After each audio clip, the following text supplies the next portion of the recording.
নমস্কার বন্ধুরা, আজকে মোহামেডানের সঙ্গে ম্যাচ ছিল নর্থ ইস্ট ইউনাইটেডের এবং মোহামেডান কিন্তু অ্যাওয়ে ম্যাচ খেলতে নেমেও নর্থ ইস্ট ইউনাইটেডকে আটকে দিয়েছে। বছরের শেষটা করেছিল মোহামেডান ড্র করে, বছরের শুরুটাও করলো ড্র দিয়ে। এটা কিন্তু একটা ভালো দিক হলো। মোহনবাগান বছরের শেষটা করেছিল জয় দিয়ে, বছরের শুরুটাও করেছে জয় দিয়ে এবং মোহামেডান তারাও কিন্তু ড্র করে শেষ করলো এবং নর্থ ইস্ট ইউনাইটেডের মতন শক্তিশালী দলকে তারা আটকে দিয়েছে। আমি কিন্তু বলেইছিলাম যে জানুয়ারি মাসে মোহামেডানকে অন্য রূপে দেখা যাবে। যদিও বল পজিশন থেকে শুরু করে সমস্ত দিকেই কিন্তু নর্থ ইস্ট ইউনাইটেড মানে মোহামেডানের থেকে অনেক বেশি আ তাদের বল পজিশন ছিল। অনেক দিকে তারা এগিয়েও ছিলেন।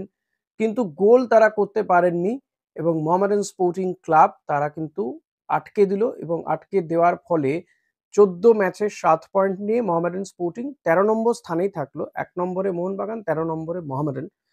কিন্তু যেটা হলো এই নর্থ ইস্ট ইউনাইটেডের কাছ থেকে ২ টো পয়েন্ট ছিনিয়ে নিয়ে তারা কিন্তু নর্থ ইস্টের কিছুটা অসুবিধে করে দিল আর সুবিধে করে দিল ইস্ট বেঙ্গলের। যত এই ধরনের টিমগুলো যারা ইস্ট বেঙ্গলের থেকে উপরে রয়েছে তারা যত ম্যাচগুলোতে পরবর্তী ম্যাচগুলোতে হারবে বা ড্র হবে অন্যান্য নিচের দিকের দলগুলোর সঙ্গে, তত কিন্তু ইস্ট বেঙ্গলের সুবিধে হবে। এটা কিন্তু আর বলে রাখার অপেক্ষা রাখে না। ফলত মোহামেডান আজকে যে নর্থ ইস্টকে আটকে দিয়েছে এটা কোথাও গিয়ে ইস্টবেঙ্গলের জন্য ভালো খবর। ইস্টবেঙ্গলের খবর দেব, ইস্টবেঙ্গলের আনোয়ার এবং সৌভিক চক্রবর্তীকে নিয়ে কিন্তু ক্রমশই সন্দেহ ঘোরালো হচ্ছে।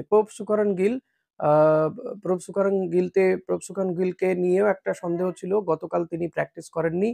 প্রভ সুকরন গিল তিনি কিন্তু আজকে প্র্যাকটিস করেছেন। তার পায়ে হালকা চোট ছিল। আ আনোয়ার এবং সৌভিক চক্রবর্তী, ইনফ্যাক্ট সৌভিক চক্রবর্তী তো এলেন, কিছুক্ষণ থেকে চলেও গিয়েছেন। প্র্যাকটিস করেননি তিনি। আনোয়ারেরও সেই অবস্থা। তো দুজনের চোট নিয়ে কিন্তু একটা আশঙ্কার মেঘ ঘনাচ্ছে। আ যদিও তারা বলছেন যে চোটটা বড় বিষয় নয়। কিন্তু গত ২ দিন পরপর তারা প্র্যাকটিস করলেন না।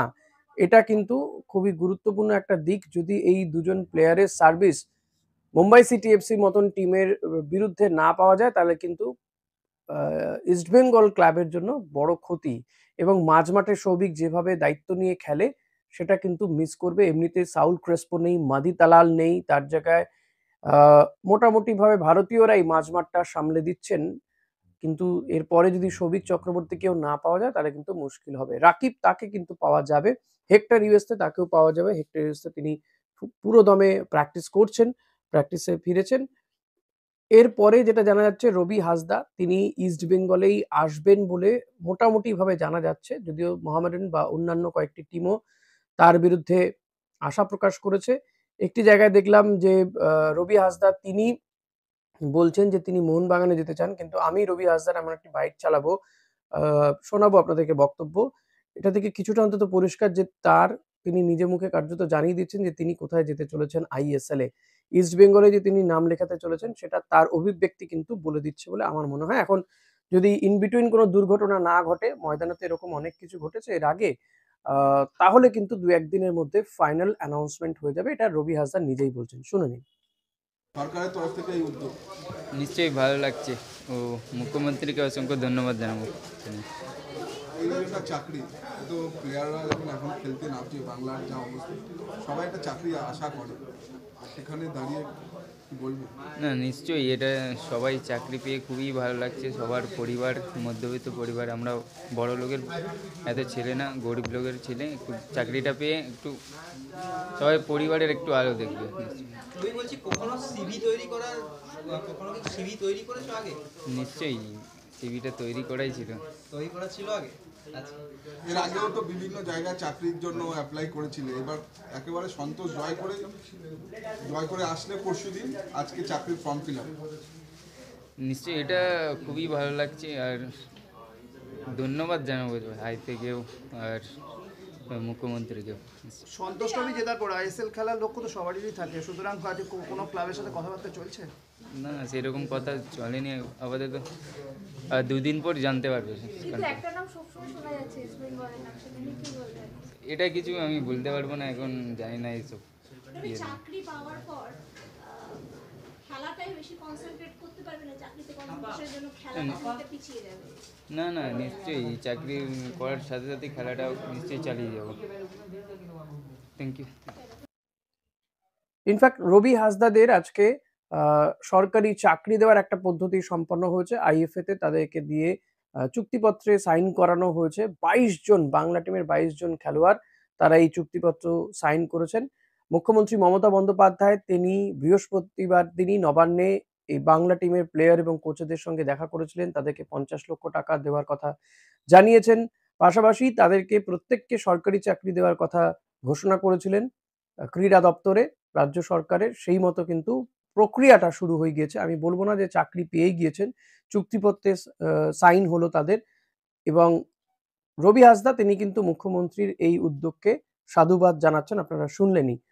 তো রবি হাসদারা চাকরি পাক, এটা আমরা চাইবো। তেমনই বলবো যে তারা যেন ফুটবলটাও চালিয়ে নিয়ে যেতে পারে এবং ভালো দলে খেলতে পারে, ভালো তাদের গেম টাইম তারা যেন পান।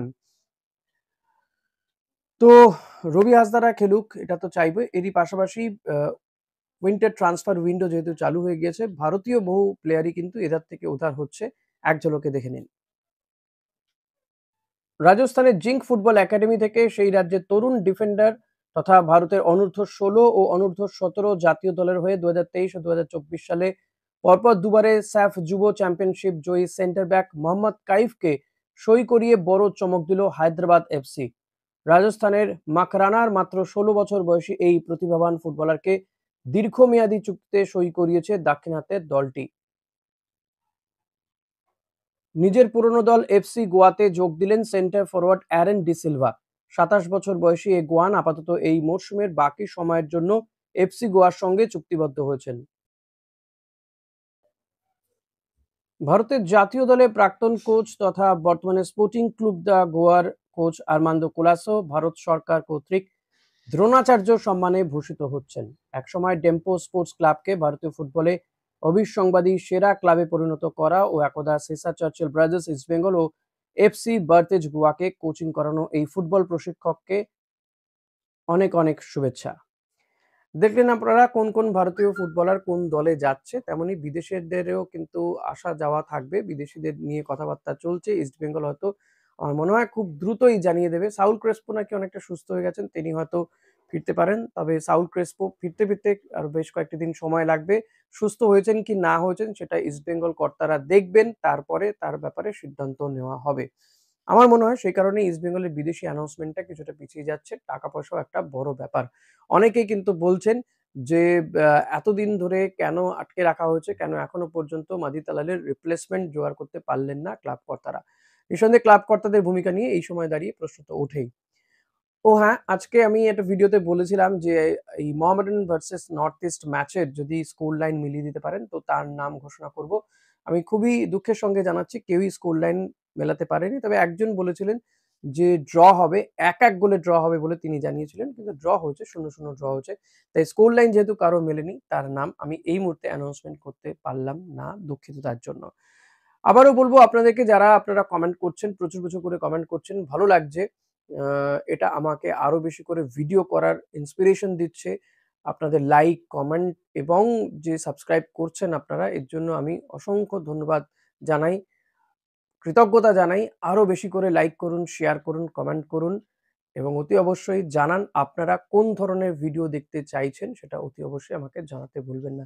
ও হ্যাঁ, চ্যানেলে নতুন হলে সাবস্ক্রাইব করে নেবেন, বেল বাটনটা প্রেস করতে ভুলবেন না, তাহলে যখন আমি নতুন কোনো ভিডিও দেবো আপনার কাছে নোটিফিকেশন চলে যাবে, আপনি মেম্বারশিপও নিতে পারেন। Thank you.